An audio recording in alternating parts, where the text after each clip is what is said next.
Bismillahirrahmanirrahim. Assalamualaikum warahmatullahi wabarakatuh. Perkenalkan, kami dari kelompok 3 akan mempresentasikan hasil review jurnal dengan judul Analisis Penipuan Online Melalui Media Sosial dalam Perspektif Kriminologi. Jurnal ini dituliskan oleh Mulyadi dan tim dan membahas fenomena penipuan online yang saat ini semakin marak terjadi di masyarakat. Oke, slide selanjutnya. Berikut adalah anggota kelompok kami. Saya sendiri, Firdan Rusyid, kemudian ada Hamzah Abdullah, ada Muhammad Asfa Haqqani, dan Rijal Afariji. Oke, slide selanjutnya.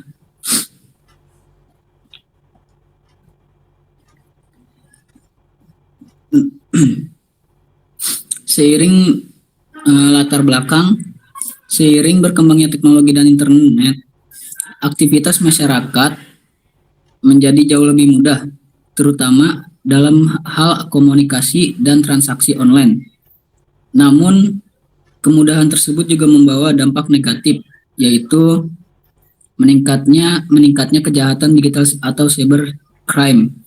Salah satu yang paling sering terjadi adalah penipuan online melalui media sosial dengan berbagai modus seperti phishing, scamming, dan manipulasi informasi. Meskipun sudah ada regulasi seperti UU ITE, kasus penipuan online masih terus meningkat, sehingga perlu dilakukan analisis lebih lanjut. Oke, slide selanjutnya. Rumusan masalah.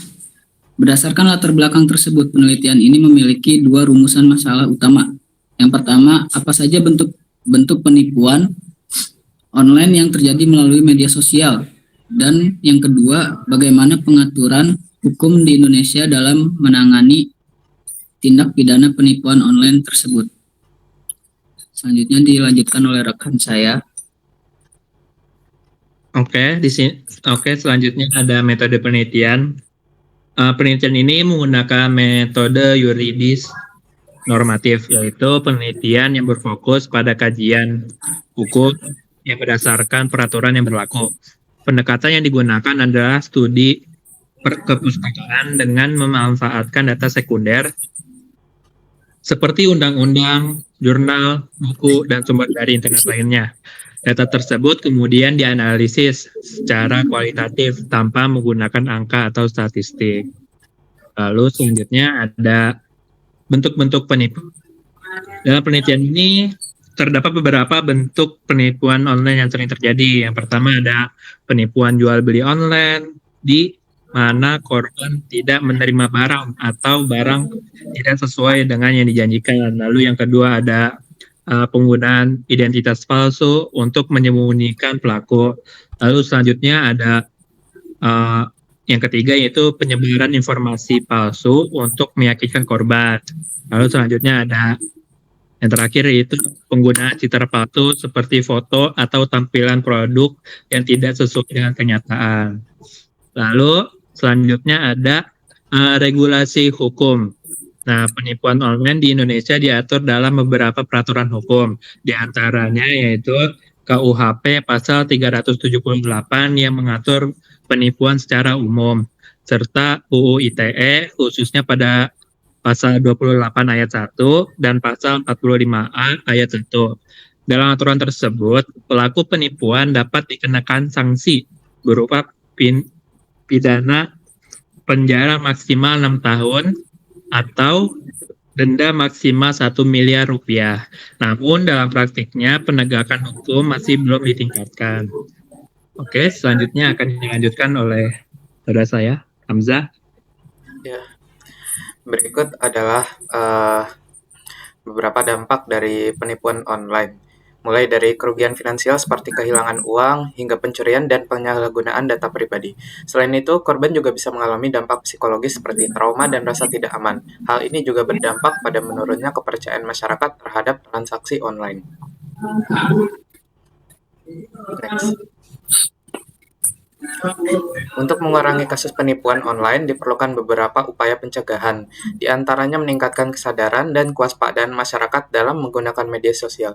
Selain itu, penting juga adanya edukasi literasi digital, agar masyarakat lebih memahami resiko yang ada. Masyarakat juga diharapkan tidak mudah percaya pada informasi atau penawaran yang mencurigakan, serta tidak sembarangan mengklik link atau mengunduh file. Di sisi lain, pemerintah dan aparat hukum juga perlu meningkatkan kinerja dan sosialisasi hukum.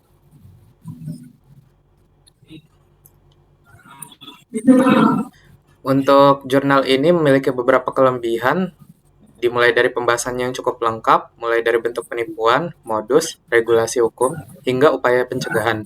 Selain itu, jurnal ini juga menggunakan dasar hukum yang jelas dan relevan dengan kondisi saat ini. Pendekatan kriminologi yang digunakan juga membantu memahami fenomena penipuan secara lebih mendalam. Next. Dan untuk kekurangan jurnal ini, penelitian tidak menggunakan data yang bersifat empiris, sehingga kurang menggambarkan kondisi nyata di lapangan secara detail. Selain itu, contoh kasus yang diberikan masih terbatas dan tidak terlalu mendalam. Jurnal ini juga tidak menyatakan data statistik terbaru, serta solusi yang diberikan masih bersifat umum. Selanjutnya, oleh Saudara Asfa. Selanjutnya itu kesimpulan dari hasil penelitian dapat disimpulkan bahwa penipuan online merupakan kejahatan digital yang terus meningkat seiring perkembangan teknologi. Berbagai modus digunakan oleh pelaku untuk memanfaatkan kelemahan dan kurangnya pengetahuan pengguna. Meskipun sudah ada regulasi hukum, penegakannya masih perlu ditingkatkan. Diperlukan kerjasama antar pemerintah dan masyarakat dalam meningkatkan edukasi, kewaspadaan, dan perlindungan hukum. Next. Selanjutnya ada rekomendasi dan saran. Adapun beberapa rekomendasi yang dapat diberikan untuk penelitian selanjutnya disarankan menambahkan data statistik dan studi kasus agar hasilnya lebih kuat. Untuk pemerintah perlu meningkatkan literasi digital serta memperkuat penegakan hukum.